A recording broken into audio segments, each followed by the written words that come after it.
So as a child, Hollywood captivated my imagination with movies like Interview with the Vampire, Lost Boys, Teen Wolf, etc. When I got into paranormal investigations as an adult, I would read about the shamans in the Amazon who could shapeshift in the trees, and the various legends in the Native American traditions.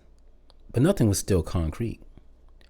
I mean, here in the US, I would hear the rumors about the groups that could shapeshift, but I could never find them until one day I met someone in one of these groups, and they taught me their way of shapeshifting.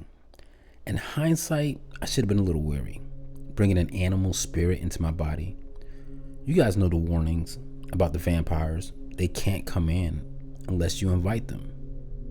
But being young and foolish, all I could think about was, man, you gonna let me be a real life werewolf and have supernatural powers? Let's do this. So I did the ritual. And I'm keeping this vague for good reason. It wasn't until I was at a party one day I realized the mistake I had made. I don't drink, so alcohol wasn't involved. And I can't remember what triggered me, but now I think it was just the beast inside that was just triggered in general. But I just remember becoming enraged and wanting to lift up a table and throw it through the window. For some reason, it seemed satisfying.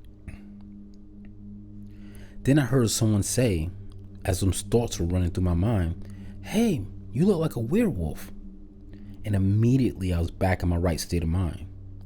Now keep in mind, nobody was at this party knew I did these rituals. These are ordinary folks, ordinary people. I would think this is all make-believe.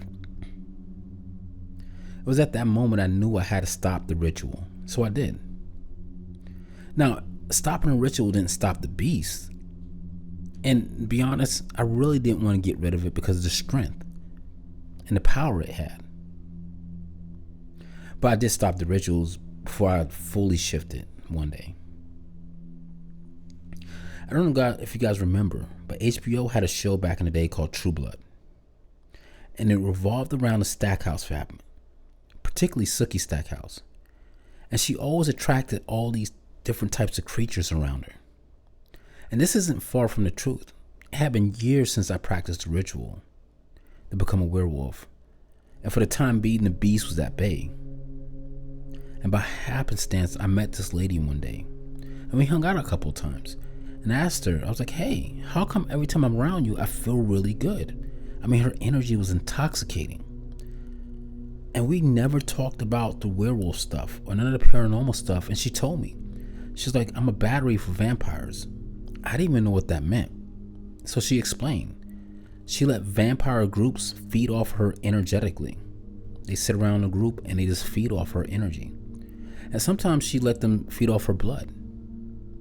Now, I wish I would inquire further about if these vampires had any type of abilities like supernatural powers, but I didn't. She did invite me to a vampire festival.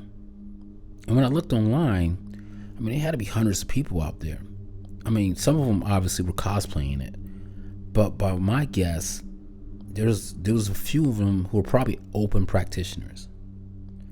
And this is just in one city. So who knows the actual number across America?